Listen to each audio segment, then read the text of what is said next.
This episode, an interview with Ray Anderson, the Drywall Doctor, Part 1. In our efforts to help both homeowners and handymen, we're happy to bring back Ray Anderson, the Drywall Doctor, on YouTube. This is a great interview that we had to break into 2 shows. If you need help with drywall, these are must-listen shows.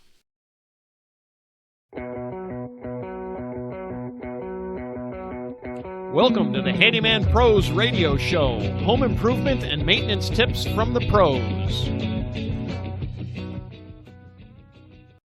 Thanks for listening to another edition of the Handyman Pros Radio Show, where our goal is to help save you time, money, and aggravation on your home maintenance and repair. This show is entitled An Interview with Ray Anderson, the Drywall Doctor, Part 1. And to help me explain, I'm here with my ever-cheerful co-host, old buddy Johnny. Johnny, we got Ray back on. We got him back. We had him on our show, I think, when was it? In May of 2021, May 3rd. May 3rd. And I reached back out to Ray after, I can't believe it's been almost 2 years.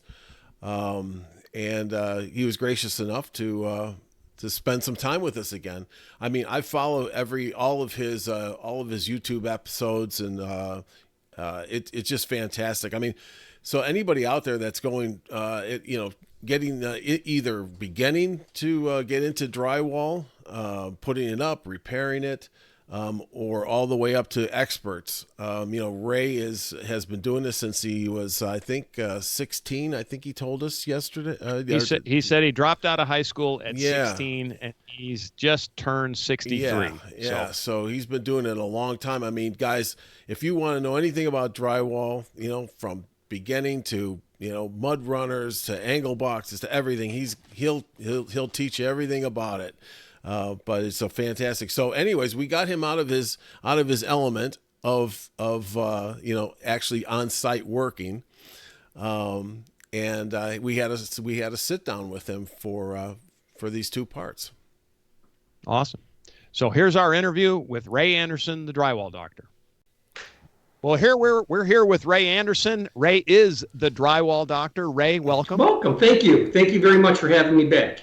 It's great to have you back, Ray. Looking forward to this.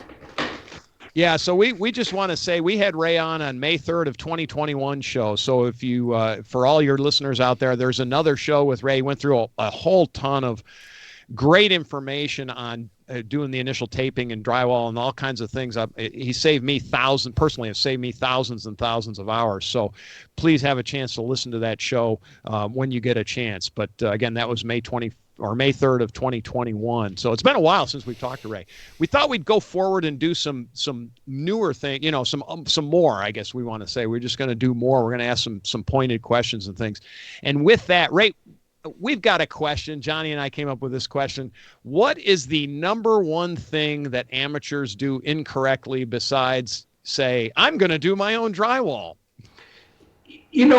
As far as taping goes, I think they keep their mud too thick. They just don't break their mud down enough, and they leave this gigantic chunk of mud behind the tape, which creates a big lump and really hard to finish. And then they try to finish it with this really thick mud too. Or if they're really amateurish and they start using setting compound rather than just a regular taping compound, to tape with and top with and skim with and everything else, I think they're going to have a lot more problems with that than just using a regular joint compound. So when you say setting compound, explain what that means. It sets up, and they have different numbers, 5, Durabond 5, or they have this lightweight compounds, lightweight 5, lightweight 20, lightweight 45, lightweight 90, Durabond 90. And if they really get into the Durabonds, those are the brown bags.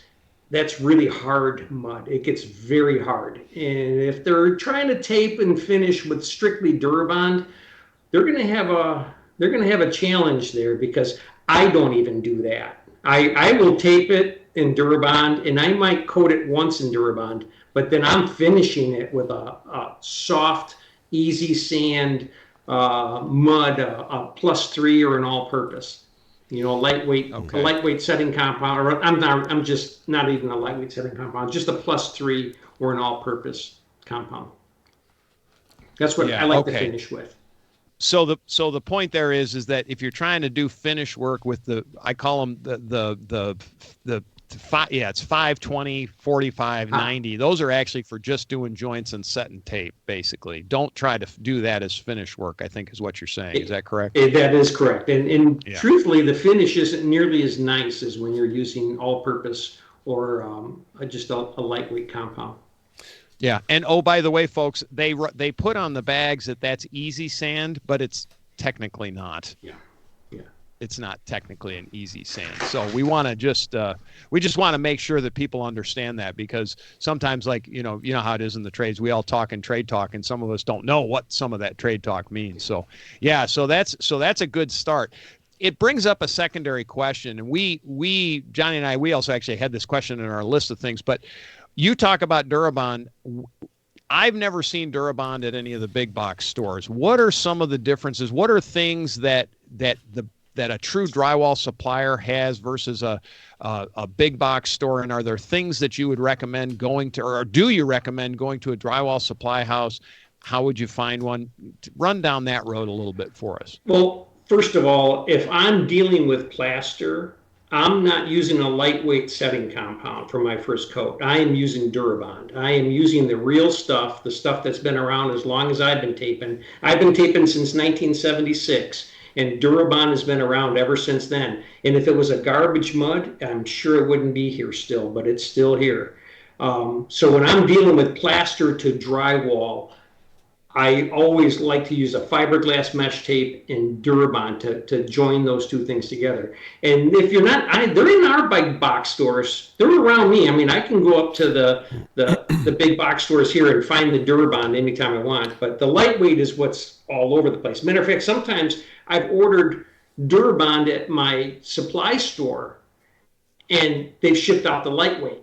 And I'm like, hey, I don't want this. I need the real stuff. Take it back. I said Durabond, and people are calling this lightweight compound Durabond today, and it's not. Yeah, that's so Ray, one of the things that I have not found here in our big box stores is Durabond.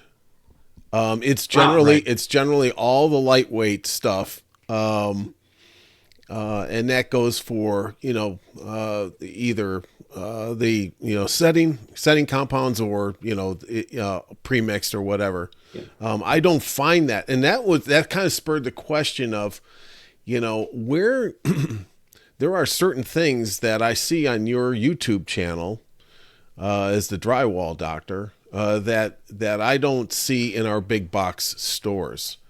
And that was one of the questions, to put it in a different ways, that could help, handyman or a homeowner, that there might be better products found other places than the big box stores. So maybe you could help me understand that. Well, around here, we have obviously the big box stores, but they're not carrying what Oswego Drywall carries. Oswego Drywall, if I need special drywall, if I need special trim, if I need special mud, I will call Dan at Oswego Drywall in Oswego, Illinois, and he'll get it for me. I mean, if he doesn't know what I'm talking about, he'll find out what I'm talking about, and he will actually get it for me. We have L&W Supply here, too, in Roselle and in Chicago. L&W Supply is huge.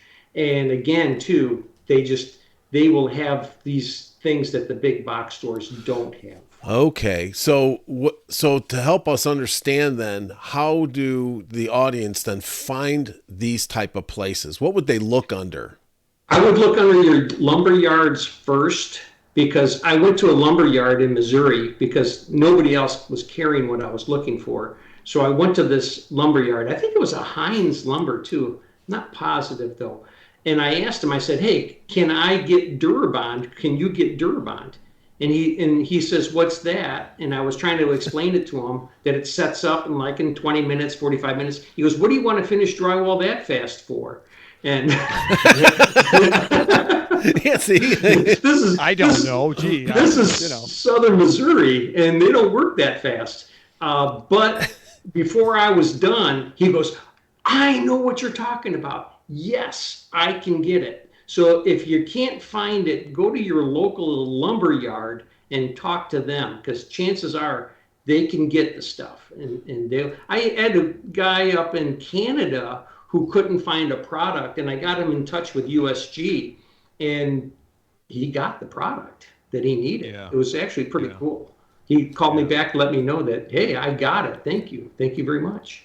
So I mean, in the first show that we did, you recommended fiberfuse to use for taping, and I can tell you here, at least here in the greater Atlanta area, only one of the big box stores actually carries the mesh fiberfuse, the actual I call it, the matte fiberfuse. They carry the squares, the traditional mesh, but they don't carry the matte.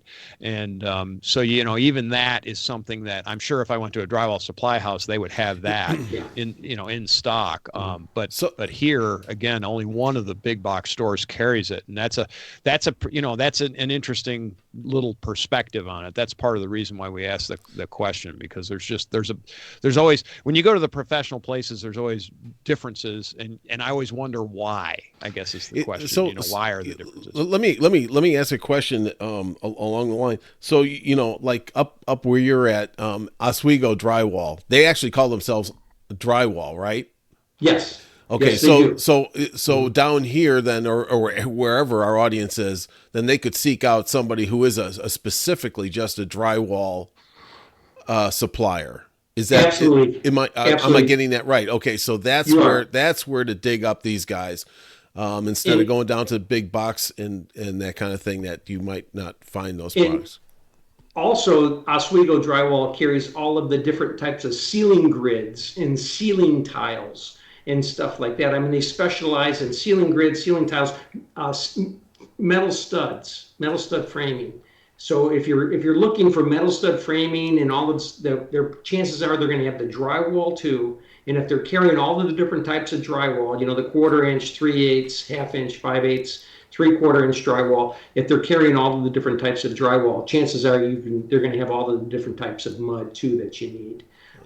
USG owned Chicago area builders, which is L&W Supply, but they sold it out in the last few years, and they only carried USG products at that time. Now they have Serpentine, they have a lot of Continental, they have a lot of different other materials there because they sold out. They sold out L&W Supply to another supply yard that was around here. Interesting. That kind of segues into the next question of the difference in brands of drywall mud and what you might recommend that somebody use, or is there good drywall mud? I know there's different purposes for these things, but there's different brands of it, and it can get quite confusing. You walk in, you look at all these different products. Maybe yes. One of the main things I like to tell people is you never want to put hard mud on top of soft mud. Don't ever do that. Always put soft mud on top of hard mud. And you have a different variances of hard mud too. If it says ultra light on it, it is very soft, right? And then you have your light compounds. They are a little bit harder than the ultralight. Then you have your all-purpose compounds, which are a little bit lighter or a little bit harder than your light compounds. USG +3 is considered a light all-purpose joint compound, right? It's not ultralight, but it's a light all-purpose joint compound. Then they have the green lid all-purpose, which is heavy. I mean, you pick up a bucket and you can tell it's heavy. You can tell the difference. That's a sure thing. And it's harder than the USG +3. It's harder than that. So you don't want to put the all-purpose on top of USG +3. It doesn't work that way. You always want to put the +3 on top of the all-purpose. And then you get into your lightweight setting compounds, which are a little bit harder than your all-purpose compounds. And then you got Durbond. And Durbond is the hardest of all. So again, if you've got Durbond, you never want to put that on top of your light setting compounds, your all-purpose compounds, your light all-purpose compounds, or your ultra light all-purpose compounds. And then you have topping too. There's a products out there now, I can't believe they still carry topping, but I guess people still use it. And it just says topping on it. That's all it says is topping. Never tape with that. There's not enough adhesive in it for taping, and it'll even tell you not to tape with this product because it doesn't have as much adhesive. But you talk about a finish that's smooth and beautiful. If I were to do a level 5 or something, I would probably want to finish my last coat with a topping compound. It's very soft. It goes on very nice. It's beautiful. I mean, it'll come up very nice, but it shrinks more. So it's only used for a tight skim coat, and it's very soft. It's not gonna hold up to a bumping and dinging it. You're gonna bump it and ding it and leave stuff in it. So yeah. So I just want to synopsize. I want to put this in synopsis because it actually makes great sense. So when the first layer you put down is, if you can find it, is Durabond, or it's the lightweight sanding compounds, meaning the 520, what we refer to as quote easy sand. Yep. Even though we know it's harder than like the general purpose. So there's the first layer, and that's hard. Then you go to a second layer that if you need it, that's a very like a general purpose. So it's hard. Then it's not as hard, and then you go into your lightweights to do the finishing past that. And if you're going to get super good, you go to a topping mix. So you put these products down in layers. I think that one of the things when you go in the big box stores, nobody tells you. They don't know. I was just going to say that stuff.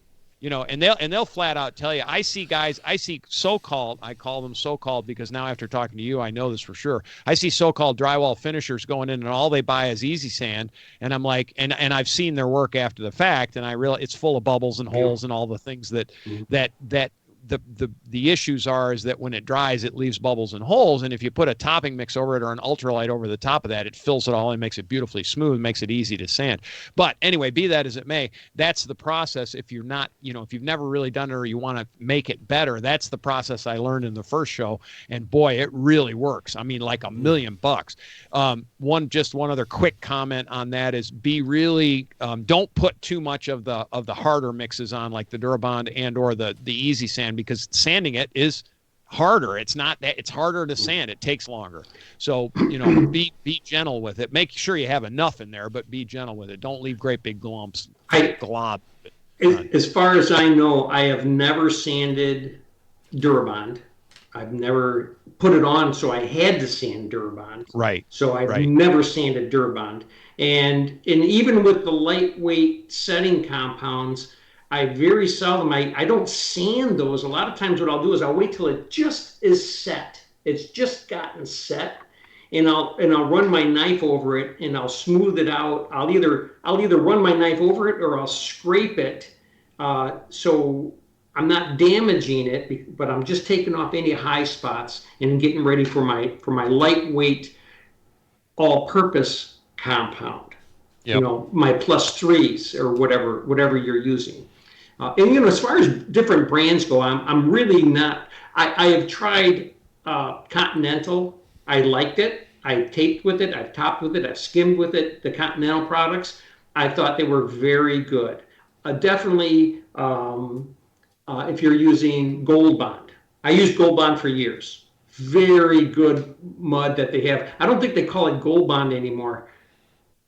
I'm not quite sure what they call it. It used to be just called Gold Bond, but I think that could be your Pro Form, but I'm not positive. If that's what it is. But Pro Form, I've used it. But the one thing that I've used in California that we don't have here in Illinois is Hamilton products. And I really liked their setting compounds. I used their setting compounds to do some patches at my daughter's house in Temecula, California. And the only thing I could find was this Hamilton setting compound. And it was good. It mixed up nice. It didn't shrink. I really liked it. So I don't think there's too many bad compounds out there. There's some bad drywall. I've run into some really bad drywall that if it's on my job, I will refuse it. Elaborate on that. That's interesting. Yeah, elaborate on that. Well, you have different types of drywall companies that are making different types of drywall. You got USG, of course, and then you've got the National Drywall, You got Georgia Pacific. You have Lafarge. Lafarge became really big around here. I went into a house one time and the builder wanted to know what was wrong with the house because it just didn't look right. And I told him, I don't know. I didn't do the house and I don't know. But he had some patches and I tried to take some drywall scrap that they had and cut these patches. And I couldn't. This drywall was just crumbling in my hands. And it dawned on me, it's his drywall. There's something wrong with his drywall. Turned out to be Lafarge drywall. And I told him, you got crappy drywall here. And it was cheap. I'm telling you, it was really cheap. So one day I told him, I said, you can send out whatever drywall you want, just make sure it's not Lafarge. And I stocked this house. They probably put in 300 or 400 sheets in this one house. And I showed up, and guess what? It was all Lafarge. Ooh. And I told them, I said, I will not accept this. I told them in your office, you send out anything but this. I said, I want this out of my house. Now, high flex 1/4 inch. There's a high flex 1/4 inch. You want National Drywall's high flex 1/4 inch. I have picked up a 12-foot sheet of National Drywall's high flex 1/4 inch right in the middle and held it over my head, and it completely bent around me and just came to the floor. Never broke. This stuff was so flexible. I was told because they don't use, they're not using, give me a minute, recycled drywall in this.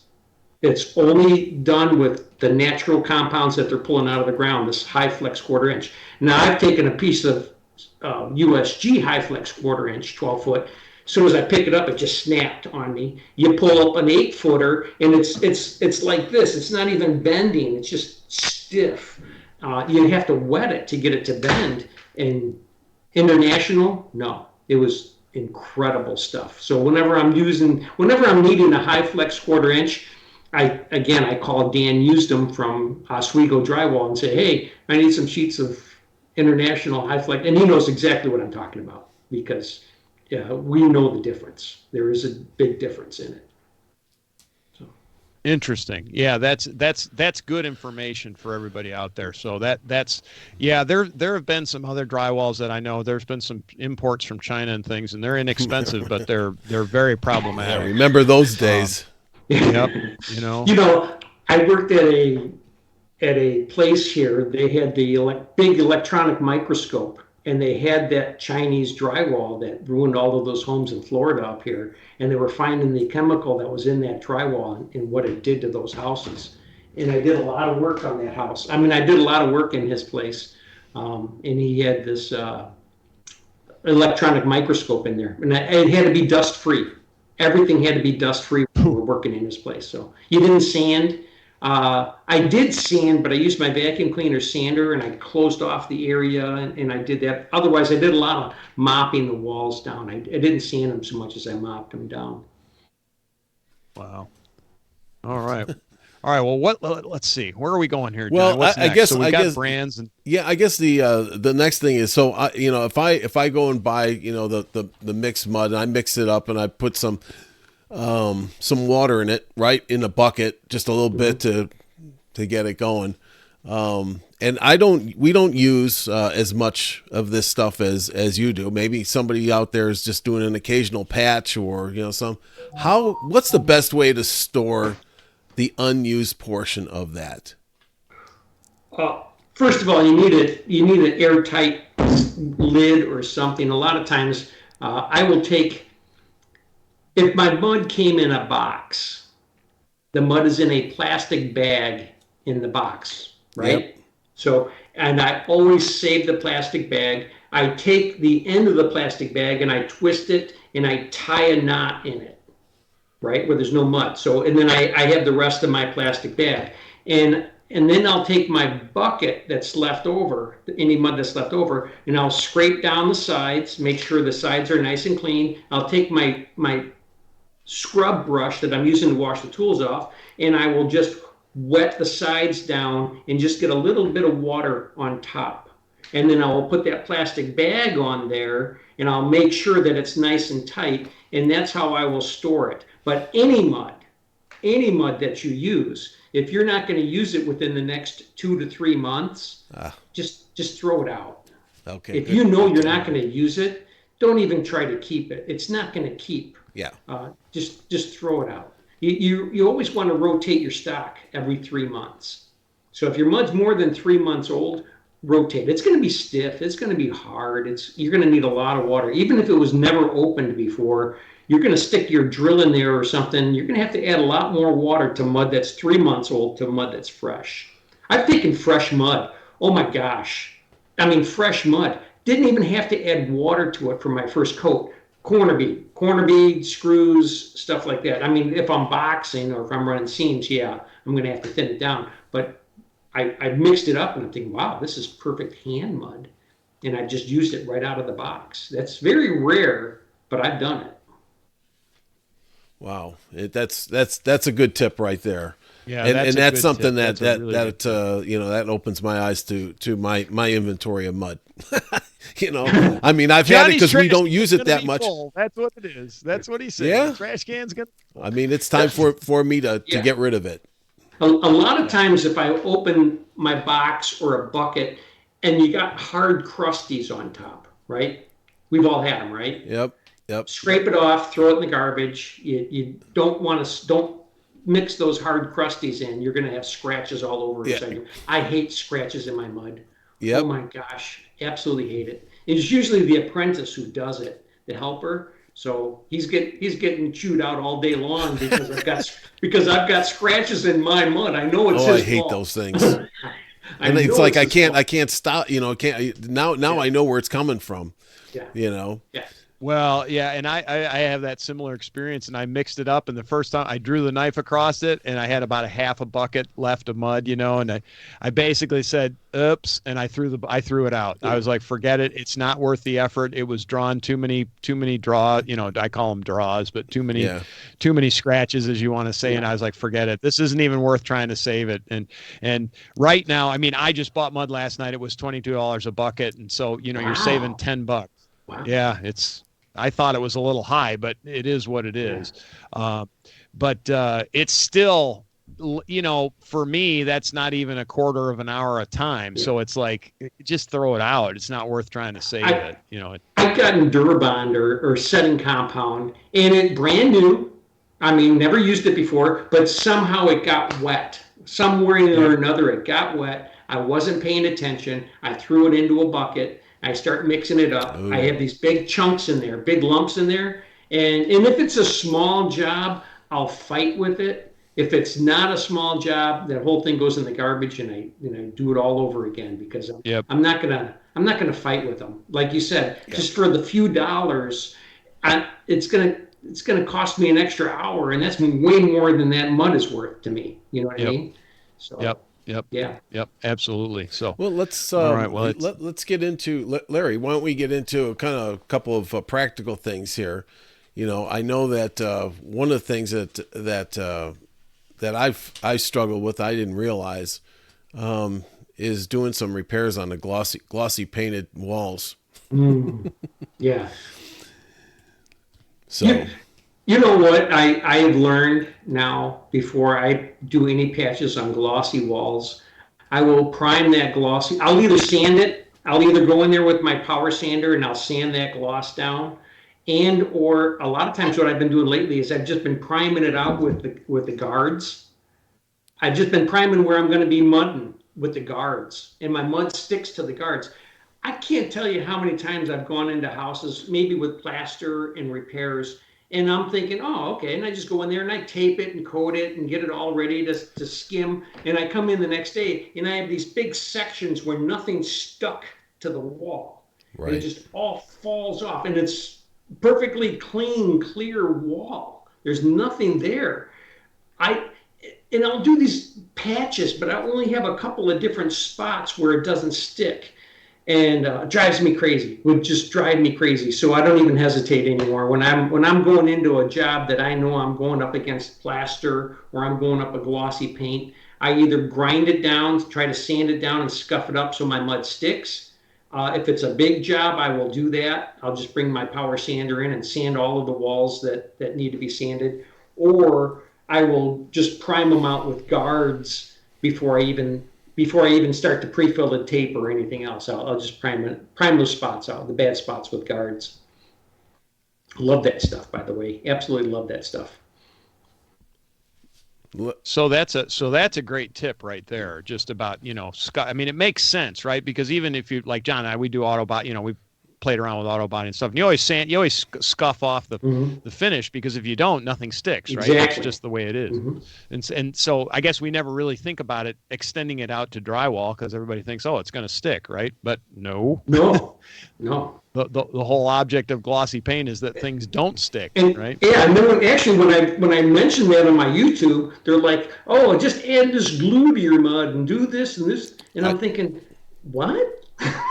Huh? I saw that. They're talking Elmer's glue.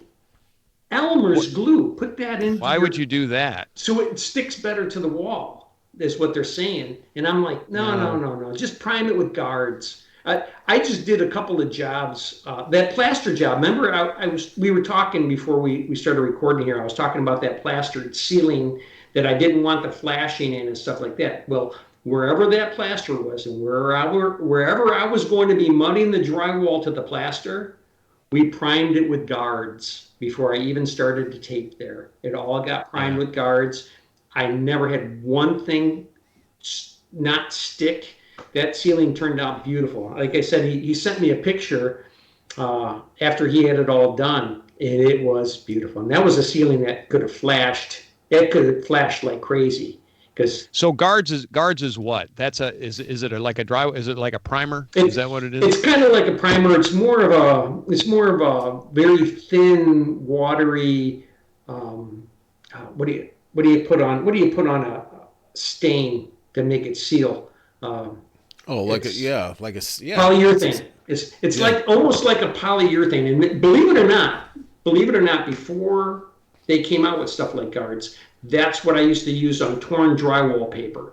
If I had torn drywall paper that was really bad, I would prime it out with a polyurethane a couple of times before I would try to scrape it down and try to mud it. Otherwise, it just blisters. But a good polyurethane will soak in there and it'll stop all of that from happening. Well, that's what guards is made for. It's for damaged drywall. It's for bad damaged spots. If I'm doing any type of plaster repair and stuff like that, I'll make sure I prime it with guards first. It's clear. It's very watery.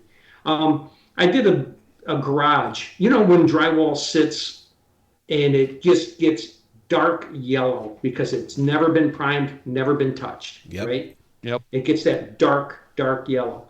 I actually had a house in Roselle that I owned, and the drywall was like that. And I primed it out with Kills a couple of times, and that yellow still came through. Really? Yes. I couldn't believe it.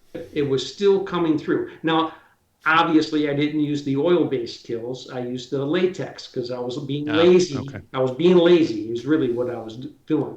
And I used this latex Kills, but it was still supposed to block the stain and stuff like that. But that's a subject for a whole nother show, and I'll tell you it doesn't. So use the oil-based stuff. But anyway, keep going. Yes, use the oil-based Kills, absolutely.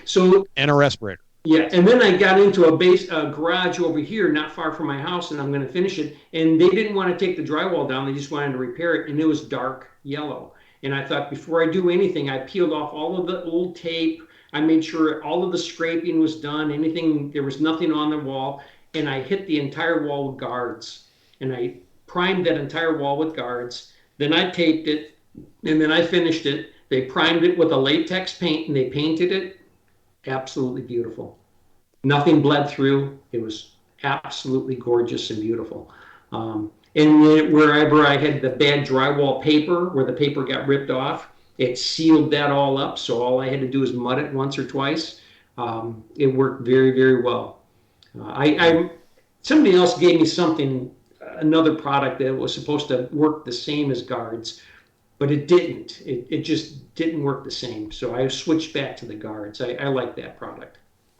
Are you finding that product at one of the big box stores? Yes. Okay. They sell them at both. I think I think. Okay. They sell them at both the big box stores that are around here. Is it in the drywall section or is it in the paint section? The one is in the paint section in the one big box store. The other one, it's in the drywall section, actually, in the other. Okay. So, because I'm going to check for that. That's interesting. I've never heard of that product, and so that's why I'm asking. Can I tell you what big box stores they are? Does it matter here? Sure. Okay. Yeah. In the Menards, it's with the drywall mud. It's over there by the drywall mud. In Home Depot, it's in the paint section. Yeah, that's where I found it. Okay. Yeah. Oh, you found it in the paint section, Johnny? Yeah, it's in there. Okay. All right. Yep. And cool. Yeah, I mean, sometimes you don't know what you don't know. Right. Is what this No, is. exactly. You don't know what you don't know. you're absolutely right. And that's a great tip, Larry, for some of the older drywall that you've run across and things like that. Yeah, it actually. Can I ask? I'm going to ask that question right now, Johnny. So I'm doing a remodel on a house that was built in the 50s, right? Mm-hmm. And this is and the drywall is original. I know that because I took a lot of the drywall down on the outside walls because it needed to come down, and I needed to insulate the house. It had no insulation, zero insulation, not uncommon for a house of that vintage in the South. But in that process, I ran the numbers on the back of the drywall, and it's old. Some of the walls I've left up, the interior walls I left up, and then the ceilings I left up. Is there a time when drywall should actually be taken down and replaced, or is that just not the case? What's your professional opinion on that? About the only time I take drywall down and replace it is if it's going to take me longer to repair that drywall than it is to hang and finish new drywall. Then, if I'm just patch, it's going to take me way longer to hang all of those patches and patch it than it is to let's just get this thing all cleared out. Give me just a couple of seams to do, and let's just do new drywall. Another reason you might consider removing the old drywall, or you might not, is because older drywall mud is going to have asbestos in it. It just is. Okay. And so if it's sealed up already and it's painted already, and you're looking at it thinking, you know what, this is going to be a lot more work removing this drywall, then don't. It's all sealed. There's not a problem with it. Just patch up to it. You're okay. But if it's been damaged a lot and the paint's been taken off and the drywall mud's exposed and everything else, you might want to consider it. Have you ever come across the pink mud? No, I have not. See, this is going. Yeah, see, this is another product. Yep. I've done a lot of demo. Matter of fact, I had it in this house here. My house was built in 1887, and it had layers. I had a layer of paneling that I removed, and then I had a layer of drywall in this room that I'm in right now. I had a layer of drywall. I removed it. I had a layer of paneling, and I removed it. I had another layer of drywall under that I removed. And then I came to the lath and plaster. And then I removed all of the lath and plaster. And then I just have one layer of drywall now, and a lot more room in this house. Yeah, I was gonna say you picked up a couple hundred square feet in the bedroom. Out of the house. Yeah, 10 tons of weight taken out of the house. But when I was taking out some of the drywall, I was running into some of the pink mud. Pink mud is asbestos, definitely. It's asbestos. Right. So it's the old Durabond. It's before they came out with the Durabond that I was familiar with, that I've used. It says Durabond. It's in the brown bag. It's what I've used forever. Before that, they had another type of Durabond. And to them, this was ideal stuff because this house had a fire in the 40s. And it didn't burn. Well, no, it did because it was just lath and plaster at the time. So when they put the new drywall up and they were finishing it, well, we want to use the asbestos mud because it's fire rated and everything else. And at one point, hey, that was what you used because of fire.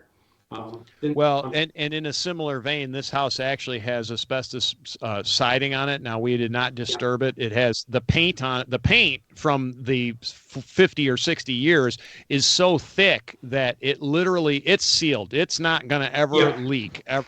And we put vinyl siding up over the top of it. Just a quick word on asbestos, folks. Asbestos is basically a rock, and it really isn't a problem until you make it into fine particles and then breathe it in or eat it. So don't eat your siding or your drywall, and don't sand it. Don't sand it. Just take it down whole. Wear a mask or a respirator, depending on how particulate it gets, meaning if it comes down and it's really dusty, I'd be wearing a respirator. But if it comes down and it just comes down like tape off the walls where there's no dust, take it down. And a lot of people, it's like mold, and they talk about black mold and it's going to kill you and this and that. Well, do the research and look it up, verify everything I say, but it's not as dangerous as you think it is, because it's just not as dangerous as you think it is, but it is if it's in the right form. So that's the difference. Make sure you just be smart about it. Or you're doing it a lot. Plus, the other side is most of us anymore aren't working with this stuff, 8 hours a day. That's it right there. 6 days a week, right? So that was part of it as well. Yeah. But it's still dangerous. Don't get me wrong. But, don't go grinding it up. And as long as it's sealed, it's sealed. It's not hurting you if it's sealed. Correct. It's just not. I'd like to wet it down. I've come in with these sheets of asbestos that are up in garages and they want them removed. I will go in there with a garden hose and I'll just spray it and get it wet first. And then I'll take it down, because then I'm not going to create any dust. Everything's a little damp and everything's a little wet. And I don't even have to wear a respirator or anything, just because there's nothing happening there. So. Yeah. So anyway, that's very interesting that pink. Now, I've never seen pink mud. I know this particular house does not have it. It has a traditional kind of white mud, and so it's not pink. So I know it's not. Then there's not any asbestos in it. I'm not actually sure. Yeah. So say again? Then you're good. You should be good. Yeah.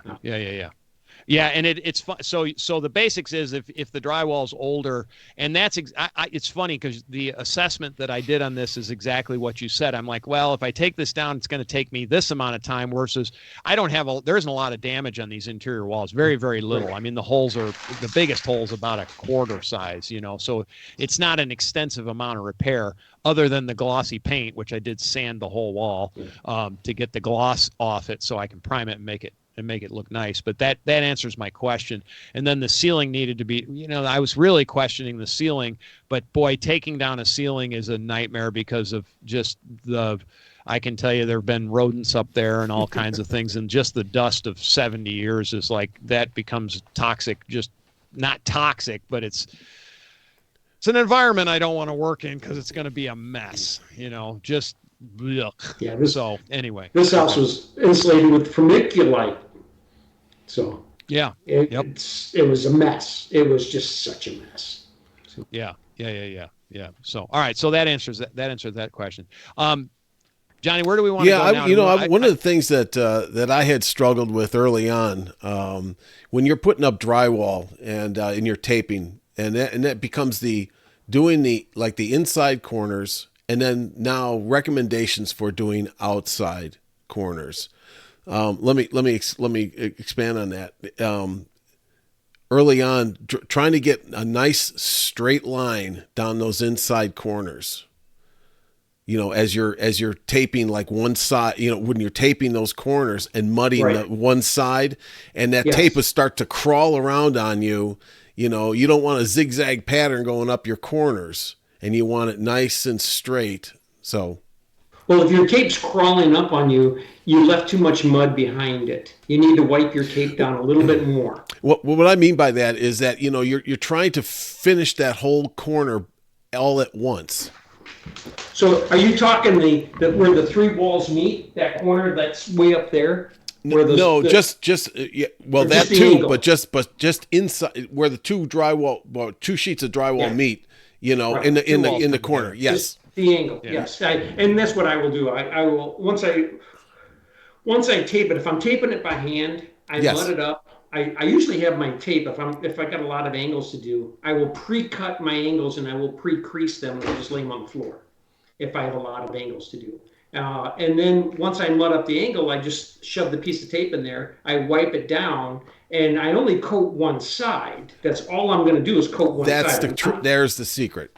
I'm not even going to think about coating both sides, because you can't. If you try to coat both sides, you keep gouging out the one side as you're coating in the other side. Yep, and that's what I struggle with. So you just coat the back. Yeah. You just. What happens is like you see that corner up there? Mm-hmm. Let's say I took the top across this way, right?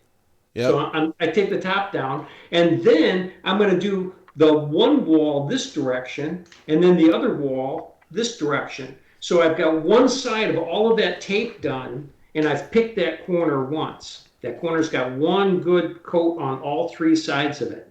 After it's all dry, I come back and I just do the top the other direction, do the other leg down and the other wall across. I've coated all my ceilings. I've picked that corner twice. It looks beautiful. And as long as the mud's dry, listen, the one thing that people try to do is they try to mud it up too soon. They don't let it dry thoroughly. Guilty. It has to dry 100%. I can't tell you how many times people have gotten so ticked off at me because I showed up there, looked, and it was still damp here and damp there. I could still see wet spots. And I'm thinking, yeah, I'm not going to come in here and fight this job. I walk away. It's got to dry another day. It's just got to. And they get, well, can't you do this?